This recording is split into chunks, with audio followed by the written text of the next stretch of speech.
खबर फिरोजाबाद से आ रही है, जहां ज्वेलरी की दुकान पर चोरी का खुलासा। पुलिस ने 3 चोरों के साथ लूट का सामान किया बरामद। 446 ग्राम सोने के आभूषण भी बरामद किए गए हैं। 30 लाख का बताया गया है लूटा हुआ सामान। और बड़ा बाजार सुनार गली में यह वारदात हुई थी। तो पुलिस ने 446 ग्राम सोने के आभूषण बरामद कर लिए हैं। साथ ही साथ चोरों को भी पकड़ लिया है। 30 लाख का बताया जा रहा है बरामद सोना। और ज्वेलरी की दुकान में ये चोरी हुई थी, जिसके बाद अब चोरों को गिरफ्तार कर लिया गया है और साथ ही साथ बरामद किए गए हैं सारे सोने जो चोरी किए गए थे। फिरोजाबाद की यह घटना है, जहां ज्वेलरी की शॉप में चोरी हुई थी। जालौन से खबर आ रही है, जहां पिकनिक मनाने आई 2 सगी बहनें बेतवा नदी में डूब गई। एक युवती तेज बहाव में बह गई और एक को परिजनों ने बचा लिया। सूचना पर पुलिस के साथ पहुंचे गोताखोर कोटरा थाना क्षेत्र के सरहाला घाट स्थित बेतवा नदी की यह घटना है और अभी सर्च ऑपरेशन जारी है। एक बच्ची को बचा लिया गया था, दूसरी बच्ची बहाव में बह गई है, तेज बहाव में बह गई है, जिसकी सर्च ऑपरेशन अभी जारी है। गोताखोर वहां मौजूद हैं और बच्ची को बचाने की हर वो कवायद की जा रही है। जालौन की एक खबर है, जहां बेतवा नदी में 2 सगी बहनें पिकनिक मनाने गई थी और बहाव में एक बहन बह गई। और अगली खबर कानपुर से है, जहां हुंडई कार के शोरूम में 10 लाख रुपए कैश की चोरी हुई है। सुरक्षाकर्मी के तैनात होने के बावजूद बदमाशों ने की चोरी की पूरी घटना सीसीटीवी कैमरे में कैद हो गई है। महाराजपुर थाना क्षेत्र के रूमा इलाके की यह घटना है। तो सुरक्षाकर्मी होने के बावजूद बैंक में चोरी हो जाती है। चोरी की पूरी घटना, पूरी वारदात सीसीटीवी कैमरे में कैद हो जाती है। महाराजपुर थाना क्षेत्र का यह मामला है। चोरी की पूरी घटना सीसीटीवी कैमरे में कैद हो गई है। उसी की तस्वीर हम आपको दिखा रहे हैं। कानपुर में हुंडई कार शोरूम से 10 लाख रुपए की चोरी होती है। सुरक्षाकर्मी की तैनाती के बावजूद ये चोरी हो जाती है और ये सारा कांड सीसीटीवी में क्या हो जाता है। महाराजपुर थाना क्षेत्र के रूमा इलाके का यह मामला है। कानपुर की यह वारदात है, जहां हुंडई कार शोरूम में 10 लाख रुपए चोरी हो जाते हैं। पूरी वारदात सीसीटीवी कैमरे में कैद है। यूपी में हुई बारिश लोगों के लिए आफत और राहत दोनों लेकर आई है। बुलंदशहर में जहां पानी से, गर्मी से राहत मिली, तो रायबरेली में तेज बारिश ने नगर पालिका की पोल खोलकर रख दी। पहली तेज बारिश के बाद मोहल्ले की सड़क तालाब बन गई। तो 2 तस्वीरें आपके सामने हैं, जहां पर एक तरफ बुलंदशहर की तस्वीरें हैं, जहां पर लोगों को राहत मिलती हुई दिखाई दे रही है। गर्मी से, लू से राहत मिली है। बारिश की वजह से तापमान में भी खास गिरावट हुई है, जिसकी वजह से लोग अब राहत की सांस ले रहे हैं। वहीं दूसरी तरफ रायबरेली की तस्वीर है, जहां पर आफत का मंजर देखने को मिल रहा है। हर तरफ जल भराव और गंदा नाले का पानी रोड पर। वाराणसी में भारी बारिश के कारण गंगा नदी का जलस्तर बढ़ गया है और नदी किनारे बसे लोगों को बाढ़ का खतरा सताने लगा है। शनिवार की रात 10 बजे गंगा का जलस्तर 59.32 मीटर दर्ज किया गया। केंद्रीय जल आयोग के अनुसार गंगा के जलस्तर में 2 सेंटीमीटर प्रति घंटे की रफ्तार से बढ़ाव हो रहा है। तो लगातार गंगा स्तर या फिर हम कहें जल स्तर में बढ़ाव हो रहा है, जिसकी वजह से लोगों को अब बाढ़ की चिंता सताई जा रही है।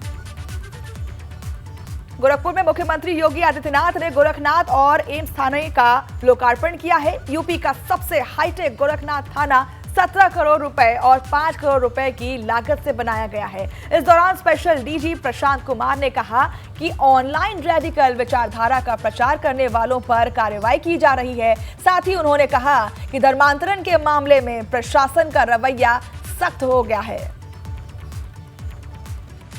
एटीएस की टीम ने 2 ऐसे व्यक्तियों को कल गिरफ्तार किया है, जो लगातार ऑनलाइन रेडिकल विचारधारा को प्रचारित प्रसारित कर रहे थे और वो खुद भी पूरी तरीके से रेडिकलाइज थे। उनके बाद से कुछ ऐसे डॉक्यूमेंट्स मिले हैं जिनके आधार पे उनकी गिरफ्तारी की गई है। यहाँ वो किस उद्देश्य से ऑनलाइन रेडिकलाइजेशन कर रहे थे, इसका पर्दाफाश हो सके। लगातार देखिए धर्मांतरण के मामले में सरकार का रवैया काफ़ी सख्त है और कोई भी व्यक्ति जो जोर ज़बरदस्ती के साथ और एक गलत नियत के साथ अगर वो धर्मांतरण कराता है तो उसके विरुद्ध कठोर कार्रवाई की जाएगी। और इसी के तहत कल एसटीएफ ने 3 और व्यक्ति भी पकड़े हैं।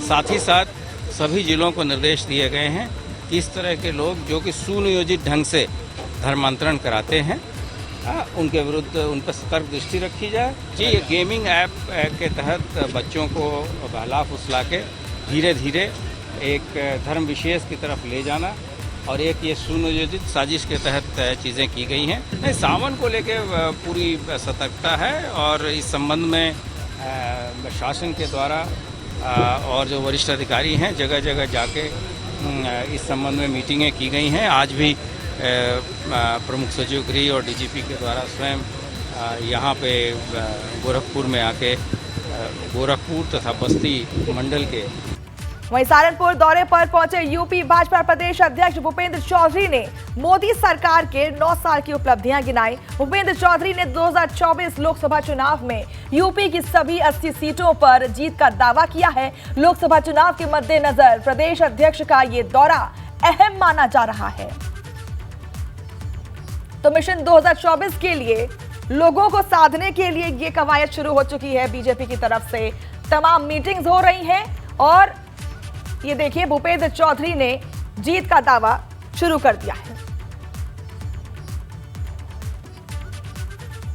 हापुड़ की स्क्रैप फैक्ट्री में भी आग का तांडव देखने को मिला। यहां फैक्ट्री में लगी भीषण आग लाखों का नुकसान का अनुमान लगा रहे हैं। आग फैली तो उसने आसपास की गाड़ियों को भी चपेट में ले लिया। लाखों के सामान के साथ फैक्ट्री में खड़ी 3 गाड़ियां भी जलकर खाक हो गईं। कड़ी मशक्कत के बाद दमकल की गाड़ियों ने आग पर काबू पाया। घटना हापुड़ देहात थाना क्षेत्र का बताया जा रहा है। तो तस्वीरें आप देख सकते हैं किस तरीके से हापुड़ में स्क्रैप फैक्ट्री में आग लग गई, जिसके बाद मौके पर अफरा तफरी मच गई, हड़कंप मचा हुआ है और साथ ही साथ आसपास की दुकानें और गाड़ियों को भी आग ने चपेट में ले लिया। लाखों का सामान जलकर खाक हो चुका है। फैक्ट्री में खड़ी 3 गाड़ियां भी जलकर राख हो चुकी हैं। दमकल की 3 गाड़ियों ने बड़ी मुश्किल से आग पर काबू पाया और उसके बाद मंजर आप देख सकते हैं किस तरीके से धू धू करके फैक्ट्री में आग लगी है और आग का गुबार ऊपर उठ रहा है।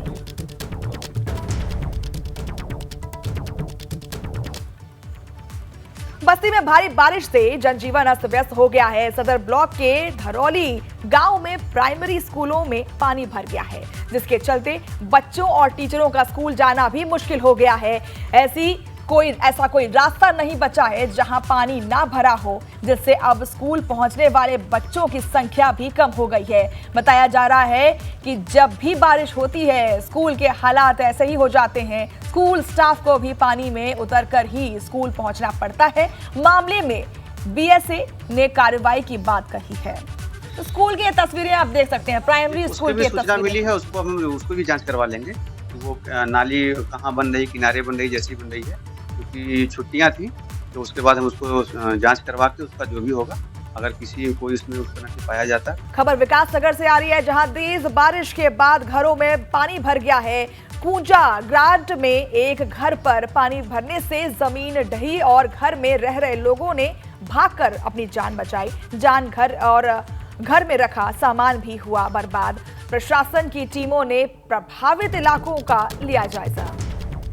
तो विकासनगर की ये तस्वीरें हैं जहां तेज बारिश के कारण हर तरफ जल भराव की समस्या देखने को मिल रही है। कूंजा ग्रांट में एक घर ढह गया और जिसके बाद लोगों ने भागकर अपनी जान बचाई। घर में रखा सामान भी बर्बाद हो गया। तेज बारिश के कारण घर ढह गया था, जिसके बाद लोगों ने भागकर अपनी जान बचाई है। प्रशासन की टीमों ने प्रभावित इलाकों का जायजा लिया है और अब वहां के लोग इतने परेशान हैं। तेज बारिश के बाद घरों में पानी भर गया है, जिसकी वजह से प्रभावित इलाकों का जायजा लिया गया है प्रशासन की तरफ से। कूंजा ग्रांट में ये तस्वीरें आपको मिल रही हैं कूंजा ग्रांट से, जहां घर में रखा सामान भी बरामद हो चुका है। देख सकते हैं किस तरीके से घर ढह गया और जिसके बाद घर के अंदर रखा हुआ सामान बर्बाद हो चुका है। बारिश के बाद घरों में पानी भर गया था, उसके बाद ये मकान ढह गया। और अगली खबर ललितपुर से है, जहां ट्रैक्टर पलटने से बड़ा सड़क हादसा देखने को मिलता है। हादसे में 3 किसानों की मौके पर मौत हो गई। खेत पर बुआई करने जा रहे थे किसानों की मौत से परिजनों में कोहराम मचा हुआ है। थाना बार अंतर्गत ग्राम टेड़ी का मामला है ये। तो ग्राम टोडी का ये मामला है, जहां पर खेत में बुआई करते समय ट्रैक्टर पलट गई, जिसकी वजह से किसानों की मौत हो गई है। और अब जिनकी मौत हुई है उन किसानों के घर पर मातम का माहौल है और किसानों की मौत से परिजनों में कोहराम मचा हुआ है। ललितपुर ट्रैक्टर पलटने से बड़ा हादसा हुआ है। बात अब महाराजगंज की कर लेते हैं, जहां पर वन विभाग और एसएसबी की बड़ी कार्रवाई देखने को मिली है। एक घर में छापेमारी में मिले हिरण के सींग। टीम ने भारी मात्रा में हिरण के सींग किए बरामद और भारत नेपाल बॉर्डर से सटे बरगादाव गांव का ये मामला है। ये बरगदवा गांव का ये मामला है, जहां पर टीम ने भारी मात्रा में हिरण के सींग बरामद किए हैं और भारत नेपाल बॉर्डर से सटे बरगदवा गांव का ये मामला है। खबर उन्नाव से है, जहां गंगा नहाने गए युवक की डूबकर मौत हो गई। शोर मचाने पर गोताखोरों ने शव को निकाला बाहर। मौत की सूचना मिलते ही परिजनों में कोहराम मच गया। पुलिस ने शव को कब्जे में लेकर पोस्टमार्टम के लिए भेजा है। बंगरा मऊ कोतवाली क्षेत्र के नाना मऊ गंगा घाट का यह मामला है। तो शोर मचाने के बाद गोताखोरों ने शव को बाहर निकाला है, लेकिन जब तक गोताखोर अंदर जाते और लोगों को निकालते तब तक बच्चे की मौत हो चुकी थी। और अगली खबर बागपत से है, जहां महिला के साथ फार्म हाउस पर दुष्कर्म की वारदात को अंजाम दिया गया। 5 बदमाशों ने मारपीट के साथ महिला के साथ किया दुष्कर्म। महिला के पति और बच्चे को बंधक बनाकर वारदात को अंजाम दिया गया। महिला की शिकायत पर पुलिस ने केस दर्ज कर लिया है और सिंघावली अहिर थाना क्षेत्र के मेरठ बागपत हाईवे का ये मामला है। तो बागपत का ये मामला है, जहां महिला के साथ मारपीट की गई और साथ ही साथ दुष्कर्म भी। ये थाना सिंघावली यही की घटना है, जहाँ के एक व्यक्ति के द्वारा थाने पर आकर के ये सूचना दी गई कि वो सोनीपत के एक मालिक हैं जिनका फार्म हाउस है, उसी में अपनी पत्नी के साथ रहता है। आज रात में 2-3 व्यक्ति उस फार्म हाउस में कमरे के अंदर घुस आए और जहाँ पर पति और पत्नी को दोनों को अलग कर दिया और इनके साथ मारपीट किया। इनका 2 मोबाइल, 2 पंखे और कुछ तार लेकर के चले गए हैं। बाद में इनके द्वारा बताया गया कि पत्नी के साथ उन्होंने दुष्कर्म किया एक व्यक्ति ने। अभी करीब 10 दिन पहले इनके द्वारा यह भी बताया गया कि 2 लड़के रात में और आए थे, वो अपने को सोनीपत का बता रहे थे। घटना के संबंध में कुछ महत्वपूर्ण क्लू मिले हैं। पुलिस की तहकीकात की जा रही है, मुकदमा दर्ज कर लिया गया है। शीघ्र ही घटना का अनावरण किया जाएगा। जो भी इसमें संलिप्त होंगे गिरफ्तार कर आवश्यक वैधानिक कार्रवाई सुनिश्चित की जाएगी। फिरोजाबाद में एक सुनार ने अपने साथी सुनार के यहां ही चोरी करवा दी। दरअसल सुनार राकेश वर्मा पर करीब 25 लाख रुपए का कर्ज था, जिसके चलते उसने अपने बेटों से साथी सुनार के यहां करवाई चोरी और राकेश वर्मा के दोनों बेटों ने करीब 30 लाख के आभूषण चोरी कर दिए। जांच में पूरे मामले का खुलासा हुआ। फिलहाल पुलिस ने आरोपी राकेश वर्मा और उसके दोनों बेटों को गिरफ्तार कर लिया है। आरोपियों से पुलिस ने आभूषण भी बरामद किए हैं। तो पुलिस ने 3 कर्ज के चलते चोरी का मामला सामने आया है, जहां पुलिस ने तीनों को गिरफ्तार कर लिया है और 30 लाख के आभूषण चोरी किए गए थे, जिसे बरामद कर लिया गया है। उन्नाव की खबर है, जहां तेज रफ्तार ट्रक ने बाइक को रौंद दिया और हादसे में बाइक सवार 2 युवकों की दर्दनाक मौत हो गई। ट्रक के पहिए के नीचे आने से दोनों की मौके पर मौत हो गई। पुलिस ने दोनों के शव को पोस्टमार्टम के लिए भेज दिया है। अचलगंज थाना क्षेत्र के बस स्टॉप की यह घटना है। तो हादसे में बाइक सवार 2 युवकों की मौत हो गई है। ट्रक के पहिए के नीचे आने से दोनों की मौत हुई थी। नोएडा में ट्रैफिक डायवर्जन वाले रास्तों पर पुलिसकर्मियों की ड्यूटी लगाई गई है। जॉइंट सीपी आनंद कुलकर्णी के नेतृत्व में रहेगी कांवड़ियों की सुरक्षा।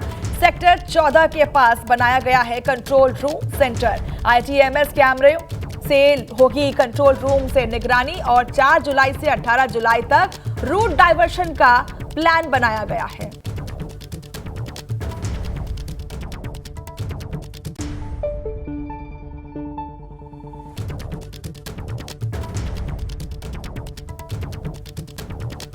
तो डाइवर्जन वाले रास्तों पर पुलिसकर्मियों की ड्यूटी लगाई गई है। कांवड़ियों की पूरी मदद की जाए, इसके लिए प्रशासन तैनात है और सेक्टर 14 के पास बनाया गया है ये कंट्रोल रूम सेंटर, जहां पर कांवड़ियों के लिए विशेष ध्यान रखा गया है। उनके लिए डाइवर्जन का रास्ता बनाया गया है ताकि ट्रैफिक में कोई बाधा ना आए। कांवड़ यात्रा को लेके सभी रूटों पे सभी अधिकारियों के द्वारा भ्रमण किया गया है और किस रूट्स पे क्या क्या प्रॉब्लम्स है इनको आइडेंटिफाई किया गया है। सभी रूट्स पे फोर्स का डिप्लॉयमेंट हो गया है। जो ऐसे पॉइंट्स जो सेंसिटिव है एक्सीडेंट के पॉइंट ऑफ व्यू से, लॉ एंड ऑर्डर के पॉइंट ऑफ व्यू से, सेंसिटिव एरियाज है, कम्युनली सेंसिटिव एरियाज है, यहाँ सभी स्थानों पे फोर्स का डिप्लॉयमेंट किया गया है। इसके अलावा रूट में पड़ने वाले रास्ते उनको ठीक किया गया है। इलेक्ट्रिक सेफ्टी, रोड के जो पोल्स होते हैं, ट्रांसफार्मर होते हैं, इनकी सेफ्टी को चेक करवाया गया है। रास्ते में जो घास और अन्य इस तरह की समस्या है उनको भी सॉर्ट आउट किया गया है, उसको भी रिजॉल्व करने की कोशिश की गई है। एक ITMS के माध्यम से एक स्पेशल कावड़ विंडो तैयार की गई है जिसमें जितने भी रास्ते में पड़ने वाले CCTV कैमराज हैं उनको इंटीग्रेट किया गया है। प्यार में जाति, धर्म, उम्र को एक किनारे कर पाकिस्तान की सीमा ने ग्रेटर नोएडा तक का सफर तय किया था और मामला ग्रेटर नोएडा के रबुपुरा का है, जहां सचिन नाम के युवक का PUBG गेम के माध्यम से पाकिस्तानी महिला से संपर्क हुआ।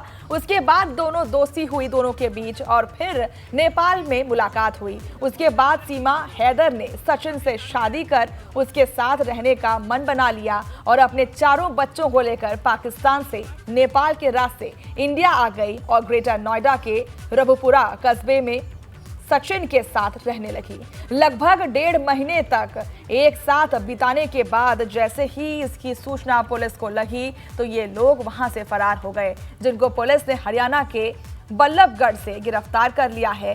साथ ही पुलिस ने सीमा हैदर के 4 बच्चों को भी संरक्षण में ले लिया है। पकड़ी गई पाकिस्तानी महिला से पुलिस ने महिला का मैरिज सर्टिफिकेट मांगा, दस्तावेज और समेत पाकिस्तानी मोबाइल और सिम कार्ड बरामद किया है। फिलहाल पुलिस ने इस पूरे मामले में की तफ्तीश और जांच में जुटी हुई है। मामला ग्रेटर नोएडा में देखने को मिला है, जहां पाकिस्तानी महिला अपने 4 बच्चों के साथ नेपाल के रास्ते ग्रेटर नोएडा पहुंची। यहां पर उसका प्रेमी रहता था, जो सचिन था, वो उसके साथ यहाँ पर तकरीबन 1.5 माह तक रह रही थी और आज पुलिस ने उसे गिरफ्तार किया है। बताया जा रहा है कि वो अवैध रूप से यहाँ पर रह रही थी।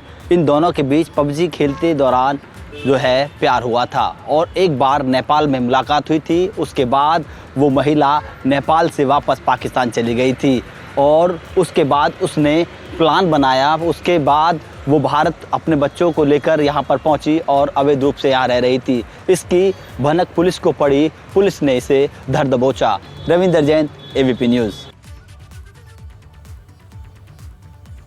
में अवैध रूप से पाकिस्तानी महिला रह रही थी, उसे गिरफ्तार किया गया है। उसे ही नहीं, जो उसका प्रेमी था, जो उसे पनाह दे रहा था, उसे भी ग्रेटर नोएडा पुलिस ने गिरफ्तार किया है। हमारे साथ हैं DCP सादमिया खान, उनसे जानेंगे कि किस तरह से महिला ग्रेटर नोएडा में रह रही थी, किसके साथ रह रही थी, किस तरह का इनका जो है प्रेम प्रसंग था। देखिए, एक पुलिस के पास सूचना थी कि पाकिस्तानी मूल की एक महिला है, उसके साथ 4 बच्चे हैं। यहाँ पे एक लोकल व्यक्ति है रबुपुरा में जिसने उन्हें संरक्षण दिया है। इनकी ट्रेसिंग के लिए जो है टीम्स लगाई गई और फिर फाइनली पुलिस ने इन्हें बल्लभगढ़ हरियाणा से अरेस्ट किया। बात स्वामी दीपांकर की भिक्षा यात्रा की, जो यात्रा को 224वें दिन सहारनपुर पहुंची है और इस दौरान भिक्षा यात्रा में मौजूद लोगों को दीपांकर ने संबोधित किया और कहा कि आज से कांवड़ यात्रा की शुरुआत हो रही है। इस यात्रा की खास बात ये होगी कि इस यात्रा में सब भोले के भक्त होते हैं, कोई किसी जाति का नहीं होता। मेरी यात्रा का भी यही उद्देश्य है, जातियों में ना बंटकर एकजुट होकर एक धर्म का पालन करें और एक मजबूत हिंदू समाज का निर्माण करें। कभी जब कांवड़ लेकर जाते हैं एकदम भोले के जैसे दिखते हैं, कभी कहा कि ये सहनी बोला, ठाकुर बोला, जुलाहा बोला, बलिया भोला, ब्राह्मण भोला, कभी ऐसा हुआ? आपसे पूछ रहा हूँ, आप कावड़ लेकर कभी हुआ? कभी हुआ दादा? नहीं हुआ। यार कावड़ पर भोला हो सकते हो, जीवन में हिंदू नहीं हो सकते। सीएम योगी ने सावन के पहले दिन गोरखनाथ मंदिर में रुद्राभिषेक और हवन किया। इससे पहले उन्होंने रेल डाक सेवा के नए भवन, प्रदेश के अत्याधुनिक और हाईटेक थानों में से एक गोरखनाथ थाना और एम्स थाना भवन का लोकार्पण किया। तस्वीरों में आप देख सकते हैं किस तरीके से सीएम योगी लोकार्पण के लिए यज्ञ और पूजा कर रहे हैं। गोरखपुर में बना यूपी में सबसे बड़ा और सबसे अत्याधुनिक हाईटेक थाना, और उसी का लोकार्पण किया जा रहा है सीएम योगी के द्वारा। आज गोरखपुर दौरे का उनका पहला दिन है। 3 दिन के लिए वो गोरखपुर रहेंगे और इसी कड़ी में आज उन्होंने थानों का लोकार्पण किया।